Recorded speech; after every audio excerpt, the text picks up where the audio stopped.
नाज़रीन आज को हम आपको जो दिखा रहे हैं कद्दू की बेलें लगी हुई हैं। जो कद्दू भी लगे हुए हैं, बहुत सारे दोस्त इसे कद्दू शरीफ के नाम से भी पुकारते हैं। आपको बेलें दिखा रहे हैं, ये है कद्दू का खेत।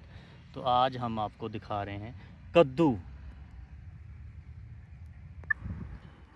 बिस्मिल्लाहिर्रहमानिर्रहीम। अस्सलाम वालेकुम नाज़रीन, आज हम आपके पेश खिदमत जो वीडियो लेके हाज़िर हुए हैं वो है कद्दू के मतलब। तो सबसे पहले हमारा सितारा न्यूज़ HD चैनल को सब्सक्राइब कर लें और सब्सक्राइब करना ना भूलें। तो इसके साथ लाइक और शेयर भी करें, दूसरों तक मज़ीद मालूमात भी दें। तो हम आज आपको कद्दू के बारे में बताएंगे। जो कद्दू है, कद्दू का जो तैयारी का अमल है वो 60 से 90 दिन का प्रोसीजर होता है कि 90 दिनों में ये 60 से 90 दिनों में लगना स्टार्ट हो जाता है। तो मंडियों में जो जाता है, जो केजी के हिसाब से और मनों के हिसाब से इसकी फ़रोख्त होती है। ये इंसानी सेहत के लिए भी बेहद मुफीद सब्ज़ी है। इसे मुख्तलिफ़ तरीक़ों से पकाया जाता है। जो मुख्तलिफ़ तरीक़ों से पकाया जाता है उसके मतलब भी हम आपको आज आगाही देंगे कि किस तरह इसे पकाया जाता है। इसे सब्जियों में सब्ज़ी के तौर पे भी पकाया जाता है और कुछ चीज़ें मिक्स करके भी पकाया जाता है। जो मिक्स करके पकाया जाता है उसके बारे में भी हम आपको आगाही देंगे।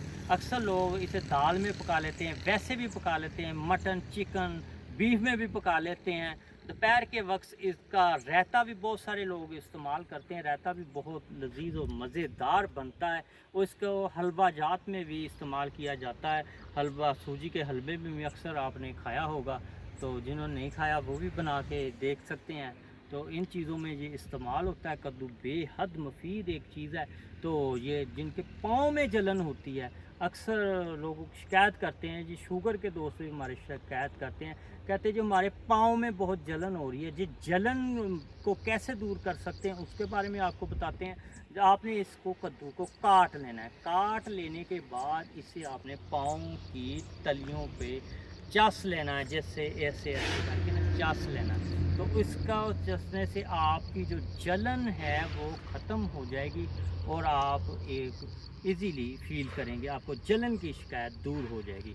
और कद्दू जो है बेहद मुफीद सब्ज़ी है। जिनके बाल वगैरह गिरते हैं उनके लिए भी ये बेहद मुफीद है। इसमें विटामिन ई पाया जाता है। ई बालों को गिरने से रोकता है और भी इसे आप खा सकते हैं, आपके लिए मुफीद है। क़ुव्वत मदाफ़त की जिन्हें कमी हो जाती है वो दोस्त भी इन्हें इस्तेमाल कर सकते हैं भरपूर तरीके से। जैसे मर्ज़ी खा लें, सब्जियों में खा लें, जो रायता बना लें, हलवा बना लें, जैसे खाएं ज़रूर, इसका फ़ायदा ज़रूर हासिल करें।